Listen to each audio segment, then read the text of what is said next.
Hello and welcome to City Scene, a TV program about your city government. And today we're outside City Hall talking about something we don't usually talk about. In fact, I'm not sure many people ever really talk about it, but it's important to talk about. So we're talking to Christine Clift, our victims advocate. It's elder abuse. Hey, Christine, how are you? Hi, good to see you, Steve. Appreciate you coming on the show. No problem. Elder abuse, do people really talk about that much? I never really hear much discussion about that. No, people don't talk about it much because it's not very popular discussion like most things in our violent society. With the elder abuse, it's, as we talked earlier, when we look it up in our stats for law enforcement, it's not listed as elder abuse because that's not a specific crime. So it's listed as assault, fraud, financial fraud, sexual assault. It's listed as another crime, so it's difficult to determine what the numbers are. So it's not pulled out like domestic violence, which is easy to identify, or things like that. How big of a problem is it in our community? Very large. In fact, about 85% of our elder adults are abused at some point in their lifetime. Holy cow, what kind of abuse does that entail? Is it physical abuse? Is it stealing from them, things like that? It entails everything you can think of. Physical abuse, sexual abuse, financial abuse. And like I said, a big part of what I've seen most recently is where their caregivers are actually taking money from them without them knowing. So they're taking advantage of maybe them not having the memory that they've got, or if they're incapacitated and a caregiver comes into the house, they even steal from them. And unfortunately, the elderly folks think, oh, I may have misplaced this, I can't find it, and they start thinking they're going crazy, when in fact they're not going crazy.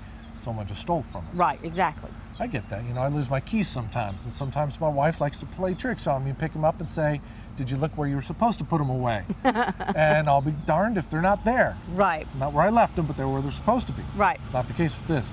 So you guys are having an event to bring this to light, right? Yes. June is National Elder Abuse Awareness Month.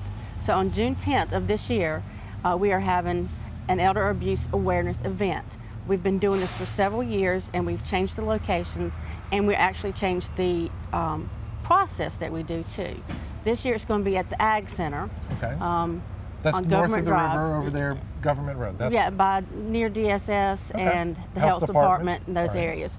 And it's large, so what we're going to have are several, we call them vendors, but it's not selling items.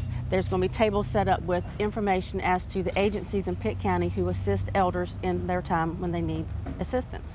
It's not just for elders, it's for the caregivers, it's for children, it's for everybody, so that they can be more aware of what's happening in our country. So the folks that need the support, not only the elderly folks, but the folks that have to deal with the problems. Okay. I understand you're taking a little bit different twist this year, putting something new into it, right? It is. We're very excited. The ECU storybook tellers are going to be there with special presentations so that we can, and I have yet to see what they're going to be doing, but they're going to be doing special presentations for us to enlighten everybody as to elder abuse. So I guess they're going to put on skits and things like that? Yes. Excellent. Throughout the morning. It is from 9 to 12 on June the 10th at the Ag Center. And they will be doing throughout the morning, different times. They've got several that they're going to do.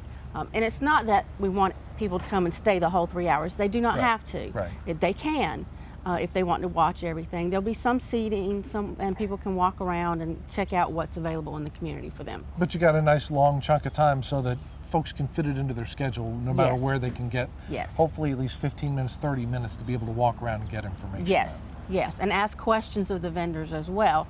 And I'm not sure who's coming yet. There are some that I've wanted to talk to as well. And this is being sponsored by VIAC, the Violence and Aging Committee. DSS participates, Sheriff's Department, of course Greenville Police Department, and the biggest part of it is the Center for Family Violence Prevention. That's where VIAC is housed. Gotcha.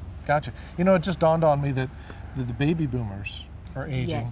So we have this growing elderly population. I imagine this is going to become a bigger and bigger problem. It is. In the coming years. It is. As our community gets older, and we have more and more getting older because we are living longer, it's getting more and more prevalent that we're finding the elderly are being abused or finding out different things. So this might even be a good opportunity for folks who aren't quite at that stage just yet. Maybe they can get some information and some context Yes. Before it starts to happen to them. Yes. So it's preventive. That's our hope is that it's preventive as well as reactive to help those who may have already suffered that and may not know that this is what they've endured. Okay, I get that. So when again is this being held? June 10th, All right. 2015, 9 a.m. to 12 p.m. You said 2015. We can't use this again next year then. No, I'm kidding. We'll get you to come back next Well, next year we'll probably have different events, so Okay. the events will be changing. Okay, so Yeah. June 10th June 10th at the Ag Center. at the Ag Center, 10 o'clock, you said? 10 to 9 to 12. 9 to 12. I was going to give out completely wrong times. I'm glad you know what time it is. And is there a phone number people can call for more information? Yes, it would be the Center for Family Violence Prevention at 252-758-4400, and the contact person would be Sarah Munzer. Not you? No. Sarah's got all the information. Yes. She knows everyone who will be out there. Yes. Thank you very much, Christine. Thank you. I appreciate it.